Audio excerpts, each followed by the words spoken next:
के मास्टर्स सारे ध्यानार्थियों को स्वागत है। सॉरी कल हम क्लास नहीं कर पाई। कल बाहर गई थी तो लेट हो गई घर आते। 10 o'clock हो गया था तो इसलिए मैंने ड्रॉप कर दी। चलिए फिर आज हम करते हैं मेडिटेशन। सारे ध्यानार्थियों को स्वागत है। किसी को कुछ बताना है, शेयर करना है? और लास्ट में क्या है, मेडिटेशन में रहते तो बात नहीं हो पाती है, बंद कर देते। तो स्टार्टिंग में ही कोई बात करना हो, कुछ शेयर करना है तो कर सकते हैं। आप लोगों को भी कुछ किसी के बारे में मोटिवेशनल स्पीच यानी बातें कुछ बताना है, स्टोरी वगैरह बता सकते हैं। कल कल मैंने एक, अभी है ना 3 दिन से कन्नड़ में एक वो चल रहा है, महिला ध्यान महाचक्र करके। उसमें ध्यान, ज्ञान और दान तीनों का कॉम्बिनेशन का बता रहे हैं। उसी दान के बारे में, दान करना, दान के बारे में एक कहानी सुना रही थी। एक वो थी लेडी, संत थी, वो साध्वी बोलेंगे ना वजह से, तो वो सुना रही थी। तो मैं इसको देखती हूँ, 5 मिनट में हो जाना चाहिए। मैं वो सुना के फिर ध्यान में बिठाऊंगी। उसमें बता रही थी वो, मम्मी एक गरीब माँ और बेटा रहता है। माँ हमें हमेशा दान करती रहती है, जो भी चीज उसको मिलता है आधा वो दान करती है। तो बच्चा छोटा रहता है तो उसको पता नहीं, समझ में नहीं आता है। धीरे धीरे वो बच्चा 18 साल का होता है। तो बच्चे तो आजकल हर चीज का आर्ग्यू करते ही है। जैसे उस दिन वो 2 रोटी रहता है उनके पास, गरीब तो रहते ही है। तो 2 रोटी में से वो बेटा एक रोटी खा के एक रोटी अपने माँ के लिए रखता है। जैसे माँ खाने के लिए बैठती है तो कोई भिक्षा मांगने आ जाता है। तो माँ तो ऐसे दयालु रहती है, हर वक्त दान करती रहती है अपने पास जो भी है। तो वो रोटी खुद नहीं खाते हुए उनको दान कर देती। तो उसके बेटे को गुस्सा आता है। तो क्या है, मैंने आपके लिए रखा था, आपने ऐसे कैसे उसको दान कर दिया करके वो गुस्सा करता है। तो फिर वो बोलती है, आपको ये दान करने से आपको क्या मिला है? अब गरीबी में ही वो इतने सालों से। तो ऐसे करके दोनों के बीच आर्ग्यूमेंट होती है। तो फिर माँ बोलती है, ऐसे है तो आप कैलाश कैलाश पर्वत चले जाओ, शिव जी से पूछो दान करने से क्या मिलता है। ठीक है, मैं पूछ लूंगा, शिव जी जहाँ पे भी है मैं जाके पूछूंगा करके घर से निकल लेता है। तो ऐसे ही रास्ते में जा रहा रहता है तो कैलाश पर्वत की तरफ एक राजा बहुत दुखी रहता है, रो मतलब दुखी होके रो रहा रहता है। पूछता है, आप तो राजा हो सब है, क्यों रो रहे हो? तो बोलता है, मैंने एक वो बोर बोलते हैं ना, लेक कराया है, उस पे पानी नहीं आ रहा है। तो आप कहाँ जा रहे हो? तो वो बोलता है, मैं ना शिव जी से मिलने जा। ठीक है, वहां जाओगे ना शिव जी से पूछ लेना मेरे इसमें पानी क्यों नहीं आ रहा है, बोर में जो उनका जो लेक रहता है उसमें। ठीक है, मैं पूछूंगा करके आगे निकल पड़ता है। तो थोड़ी दूर जाते जाते उन उसको एक वो स्नेक को वो क्या बोलते हैं, स्नेक जो रहता है, कुत्ते बोलते हैं हम। उस पे वो स्नेक इतना परेशानी में रहता है ना, ऊपर बाहर आ रहा पा रहता है, ना ही अंदर रह रहा है। तो तकलीफ में रहता है। तो ये तो उसको हेल्प नहीं कर पाता है। वो पूछता है, आप कहाँ जा रहे हो? आप मेरे बारे में पूछ लेना, मैं कब इस दुख से बाहर आ पाऊंगा करके। ठीक है, मैं पूछ लूंगा करके वो आगे बढ़ता है। तो फिर चलते चलते एक और मिलता है उनको। वो रहता है, लंगड़ा रहता है, उसको एक पैर नहीं रहता। तो वो भी पूछता है, मेरा एक पैर क्यों नहीं है? तो वो पैर मेरा कैसे आएगा करके आप कैलाश पर्वत जा रहे थे शिव जी से पूछ लेना। ठीक है, पूछूंगा करके वो चलता जाता है। फाइनली कैलाश पर्वत पहुंचता है। तो वहां शिव जी से बातचीत होती है। बोलता है, मैं मेरे माँ इतने सालों से दान करती आई है तो उनको कुछ मिला नहीं है, फिर भी दान क्यों करना चाहिए? तो वो बोलता है, नेपाल एक देश है, उस देश के राजा के पुत्र के यहाँ आप चले जाओ, आपका इसका आंसर मिलेगा। अच्छा ठीक है, फिर मुझे रास्ते में जैसे एक राजा मिला था। उन्होंने उनके इसमें जो बोर कराया, लेक में पानी नहीं आया बता रहे थे। तो वो बोलते हैं, तो उनको बोलना जो व्यक्ति समझदार व्यक्ति है उसको कुछ दान करने के लिए बोलते हैं, तो उसके इसमें पानी आ जाएगा। तो फिर स्नेक का पूछता है, उस स्नेक के अंदर मणि है, नागमणि। वो नागमणि को समझदार व्यक्ति को देने के लिए बोले, नागमणि का दान करने के लिए बोले तो उसका तकलीफ दूर हो जाएगा। ओके, बता दूंगा। फिर तीसरे का बताते हैं, लंगड़े का पैर कैसे आएगा। वो लंगड़े के पास 64 सिद्धियां है, उसके अंदर इतना नॉलेज भरा पड़ा है। उस नॉलेज को वो जिसको भी दान करेगा उसी दिन से उसका पैर आ जाएगा। ठीक है बोल के आता है। तो रिटर्न में उसको बोलता है लंगड़े को, तुम अपने सिद्धियों को किसको दान करोगे उस दिन तुम्हारा पैर आ जाएगा। तो बोलते ये तो शिव जी से मिल के आया है, यही बहुत अच्छा समझदार व्यक्ति है, क्यों ना इसी को मैं दान कर दूं करके सारा सिद्धियों को उसको दान कर देता है। तो उसको पैर आ जाता है। आगे जाके स्नेक से बोलता है, आपको क्या बोला है। तो वो बोलता है आपका मनी को आप ऐसे समझदार व्यक्ति को दान करोगे तो आपका तकलीफ दूर हो जाएगा। तो वो बोलता है आप तो शिव जी से मिल के आए हो, तो आपसे समझदार कौन होगा। ये लो मनी करके नागमणि उसको दे देता है। तो ऐसे राजा के पास आता है। राजा बोलता है, राजा से बोलता है, उनसे कुछ तो बोलता है, याद नहीं आ रहा है। तो वो चीज आप करेंगे तो आपके इसमें पानी आ जाएगा। वो तो ये चीज तो आप, हाँ, राजा की बेटी से शादी, जिस समझदार व्यक्ति से शादी कराएगा तब उसके इसमें पानी आएगा। तो बोलता है ये तो शिव जी से मिल गया है, इससे समझदार कौन रहेगा करके वो अपने बेटी से उसे शादी करा देता है। ऐसे फिर आगे वो नेपाल जाता है। वहां गोल्डन परात में, प्लेट में एक जन्मे बच्चे को रखा रहता है। तो वो रास्ते में सबसे पहले आया घर से निकला रहता है ना, वहां एक जंगल में हस्बैंड वाइफ रहते हैं। तो हस्बैंड वाइफ दोनों खाना खा रहे रहते हैं, तब एक पति ने इसको अपना खाने का कॉन्ट्री अपने अपने खाने का थाली इसको दे देता है। उसकी वाइफ कहते मैं क्यों दूं, मैं तो, आपको देना है तो दे दो, मैं नहीं दूंगी बोल के वो खुद खा लेती है। तो इसको सोने के लिए जगह देते, बहुत छोटी सी कुटिया रहता है, उसी कुटिया में। तो वो दोनों साइड ऐसे करके इसको थोड़ा जगह दे देते हैं। तो ये बीचों बीच आधा बॉडी बाहर रहता है उसका, आधा बॉडी अंदर, ऐसे उनके साथ सो जाता है। तो रात में एक टाइगर आके वो दोनों को खा के चला जाता है, इसको छोड़ देता है।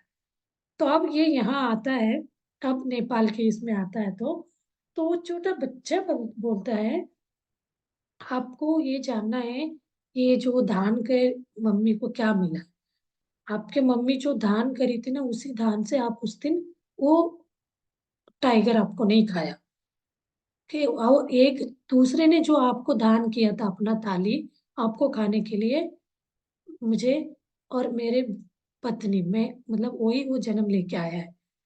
बोलता है वो जो दूसरी आपको खाना नहीं दी वो पिग के इसमें जन्म लिया, और वो जो मैंने आपको खाना दिया था, मैं अभी इस नेपाल के राजा के पुत्र के इसमें जन्म लिया हूँ। ये है। और दान करने से आपको क्या क्या मिला। आपके माँ ने 18 साल से दान करती आई थी, आपको उनके, आपके माँ के दान करने का ही फल से आपको ये सारे सिद्धियां मिले, 64, और स्नेक का वो नागमणि मिला। और और तो और राजा की जो राजकुमारी से शादी हो गई। तो इसीलिए बोलते हैं दान का फल कब मिलेगा कैसे मिलेगा पता नहीं चलता है, मिलता जरूर है। तो हम कोई भी एक्सपेक्टेशन करते हुए दान नहीं करना चाहिए करके वो सुना रही थी। अभी क्या है, 3 दिन 4 दिन का कूडल संगम करके है कर्नाटक में, वहां उनका वो महिला ध्यान महाचक्र करके चल रहा है। तो मुझे बहुत मन था वहां जाने का, बट एक्चुअली टाइम नहीं सूट कर पाया। तो इसलिए मैं फुल डे, आज भी फुल डे उनका 6 घंटे का वो देखे। मॉर्निंग मेडिटेशन होता है 5 to 8 o'clock। आज लास्ट डे था, तो उसमें अलग अलग साइड से सारे मेल फीमेल वो आए, सन्स आए।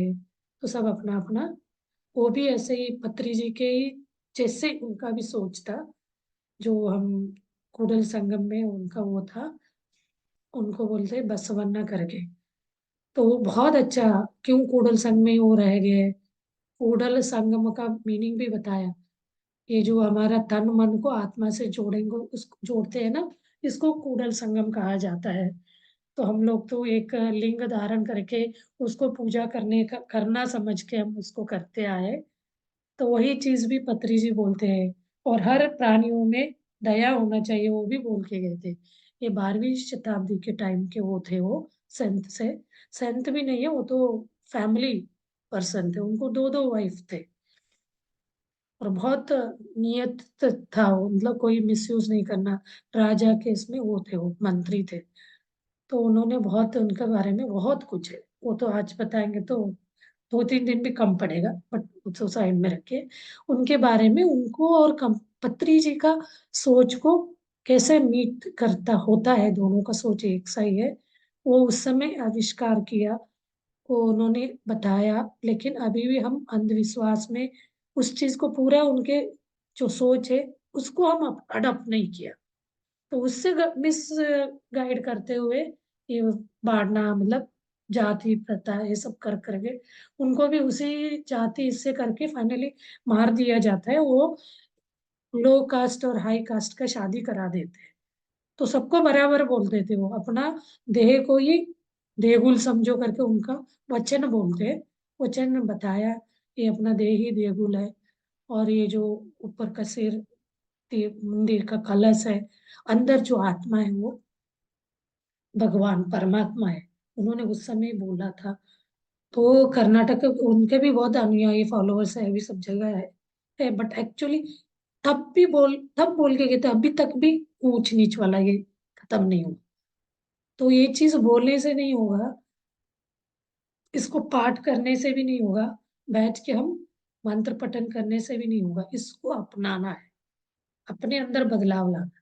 तो इसी चीज के लिए भी पत्री जी भी घर घर जाके इतना परेशान उठा के उनके एक एक स्टोरी भी बताते जा रहे थे, कैसे उन्होंने इसको मूवमेंट की तरफ, जैसे उन्होंने किया था 12वीं शताब्दी में बसवन्ना ने, वही चीज पत्री जी भी करे। 40 साल अपने जॉब छोड़ के 89 में 89 में वो स्पिरिचुअल इसमें आते हैं। तो उनको ध्यानोदय होता है, सेल्फ रियलाइजेशन, एनलाइटनमेंट होने के बाद वो अपना जॉब से रिटायरमेंट लेके घर घर जाके इसका वो प्रचार करते गए। और ऊपर से नॉन वेजिटेरियन से क्या फायदा, कितना, आप मानोगे नहीं, आंध्र प्रदेश में कितना नॉन वेजिटेरियन है। कितने लोग ऐसा कुछ लोगों ने अपना अनुभव भी बताया, हम कैसे कितना नॉनवेज खाते थे। हफ्ते में एक या कोई वो भगवान के नाम से 1 या 2 दिन होता था, मंडे या सैटरडे, 2 डेज से नहीं खाते थे, बाकी दिन हम खाते रहते थे। तो तब अपने अपने अनुभव बताए कैसे हम नॉनवेज से वेज में आ गए। अब ऐसा लगता है हम खुद 15 साल से इसको फॉलो करते आए, तो हमारे जीवन में कितना बदलाव आया। तो ऐसे बहुत लोग चेंज हुए करके भी वहाँ अपने अपने अनुभव बता रहे थे। उसमें कर्नाटक से भी थे, वहाँ क्या 4 स्टेट के लोग इकट्ठा हुए थे, कर्नाटक, तमिलनाडु, आंध्र प्रदेश और महाराष्ट्र। तो वो सारे, कोई कोई लोग अपना अनुभव भी बता रहे थे, कोई इनविटेशन भी गया था, माता मादेवी करके एक लेडी है, वो भी क्या है ये बसवन्ना का वो ये स्प्रेड कर रही थी, वो भी आई थी, उनके अनुयायी अनुयायी भी आए हुए थे। सब बहुत सारे लोग थे। तो वो सब एक बहुत अच्छा, उनको भी मानने वाले और पत्री जी को भी मानने वाले आए थे। वो आए नहीं थे, लेकिन उन्होंने एक वीडियो बना के भेजा था, इतना अच्छा एक एक बातों को जो पत्री जी ने बोला है और जो उस समय वो बोल के गए थे, उन दोनों को कंपेयर कर करके दोनों में कितना समानता है दोनों का। वो भी ऐसे ही वो मूवमेंट करके एक चड़ुबड़ी बोलते हैं ना, वो निकाले थे उस समय। अब इन्होंने भी किया, जिनको पसंद नहीं है इनको मारने तक के गए, बोलते, पत्री जी खुद बोलते थे, मुझे मारने तक भी लोग आए थे, लेकिन जो है वो चीज मैं मुंह पे बोल ही देता था। तो फाइनली होता है ना, कभी कभी अच्छाई को हम ये दबा नहीं सकते, जिनके अंदर एनर्जी रहता है वो निकल के आ जाता है।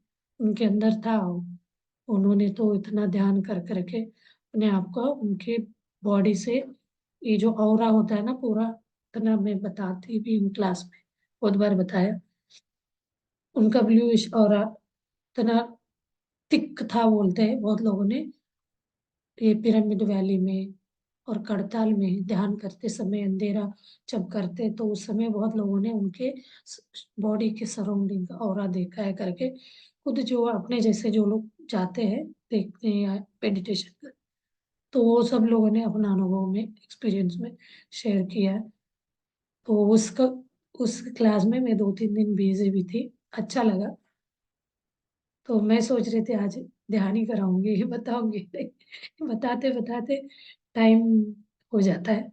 चलिए अभी है 20 मिनट्स तो एटलीस्ट हम ध्यान करेंगे। चलिए मास्टर्स, ध्यान में बैठते हैं। किसी को कुछ बात करना है ध्यान में बैठ गया तो फिर हम बातचीत नहीं कर पाते, क्योंकि वो ध्यान में डिस्टर्ब हो जाता है ना। लास्ट में मैं डिस्टर्ब नहीं करती हूँ।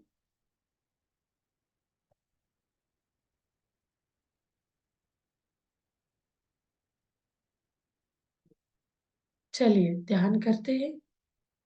ध्यान में बैठने का प्रोसीजर सबको पता है, सुखमय आसन। तो आरामदायक आसन आप चूज करिए। नीचे जमीन में बैठना है तो बैक सपोर्ट ले लीजिए वॉल को, या चेयर या सोफे पे बैठे हैं तो दोनों पैरों को क्रॉस करना है। हाथों को उंगलियों में फंसा के बैठिए और अपना नेत्र बंद करेंगे। नेत्र बंद करते ही बहुत सारे विचार आ रहे हैं।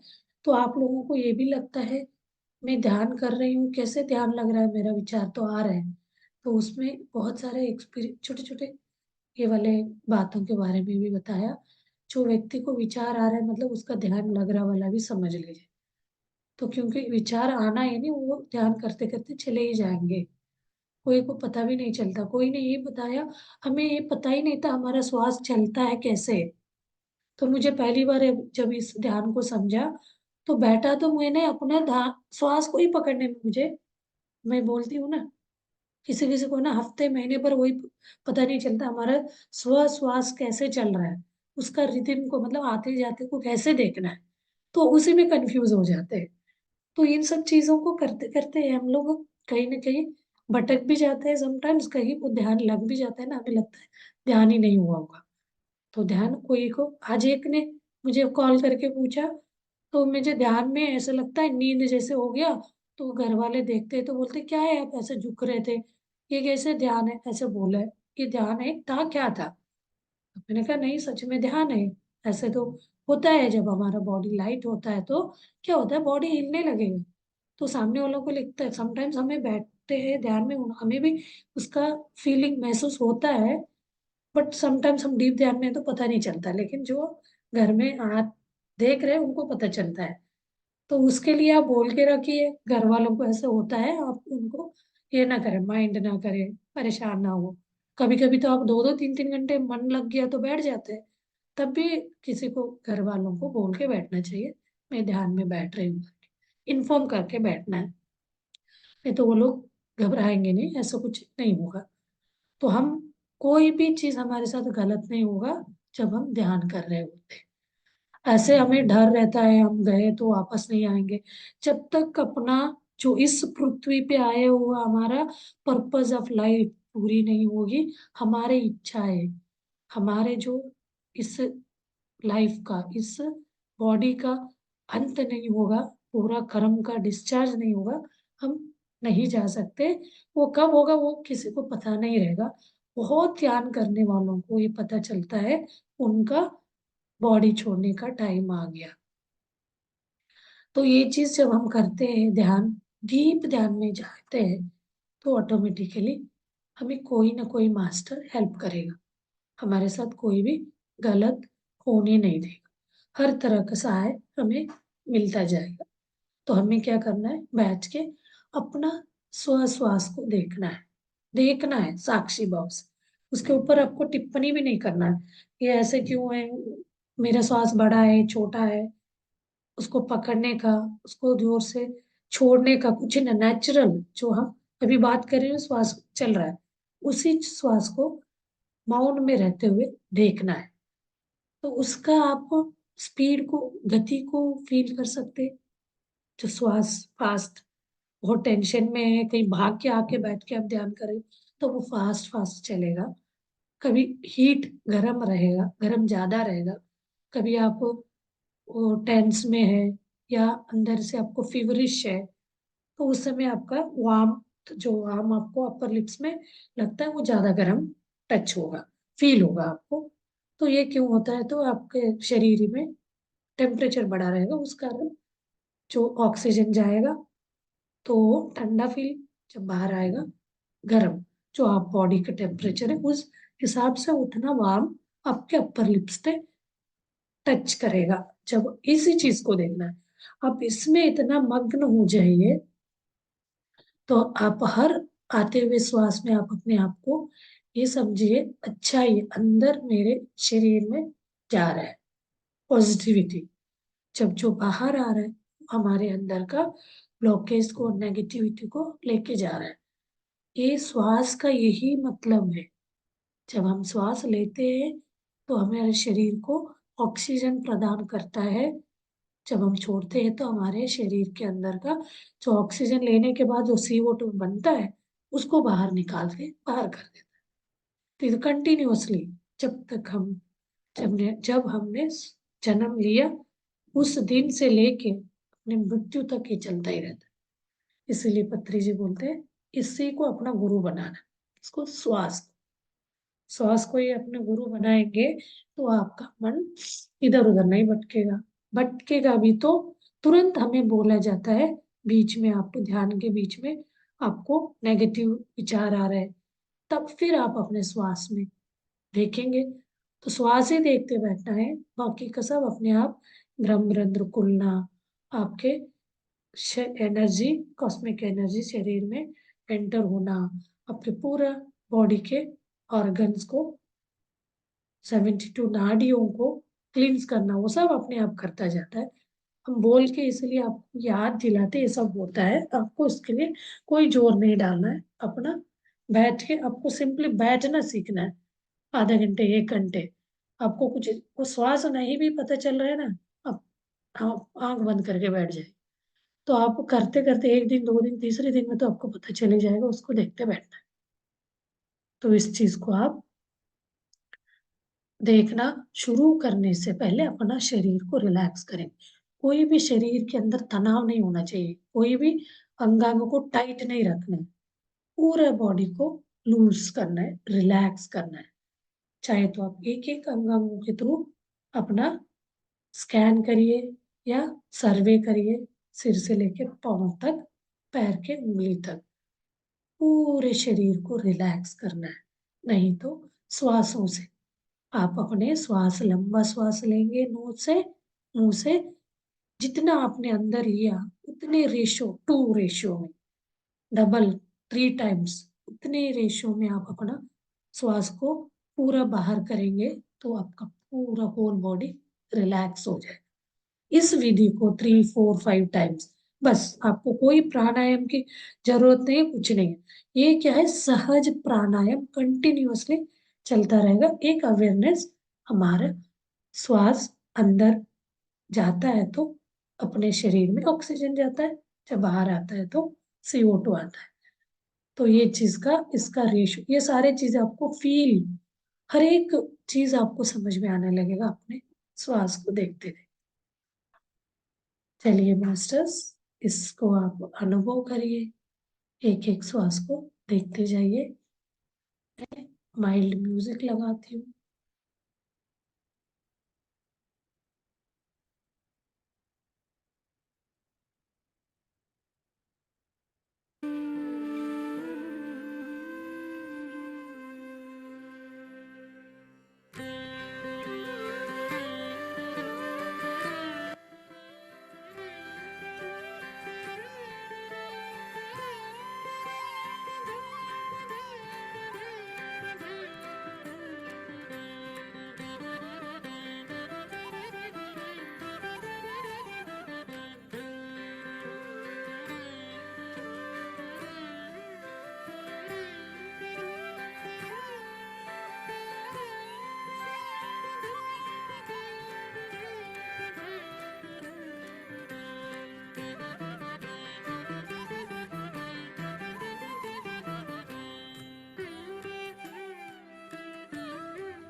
Master.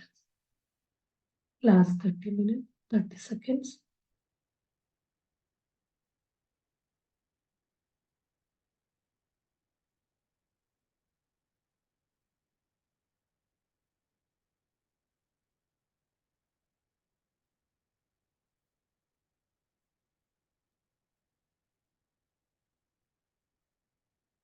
धीरे धीरे ध्यान से अपने शरीर की प्रज्ञा में आ जाइए।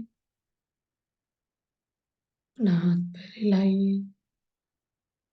अपना बंधे हुए हाथ खोल के आंखों के सामने रखिए 5 सेकंड के लिए। 5, 4, 3, 2, 1,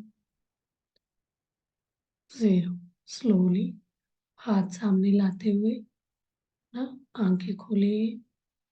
तालियों के साथ धन्यवाद व्यक्त करिए अपने शरीर के अंगांगों के प्रति ग्रैटिट्यूड, अपने गुरु के प्रति ग्रैटिट्यूड और अपने माता पिता के प्रति धन्यवाद व्यक्त करेंगे जो अपने साथ ध्यान कर रहे हैं। सारे ध्यानार्थियों को भी हम धन्यवाद व्यक्त करते हैं। Thank you, thank you, thank you very much masters. हाँ जी, अभी 24 मिनट्स ध्यान किया, तो आप अपने आप से चेक करिए आपका ध्यान में कैसे स्थिति था।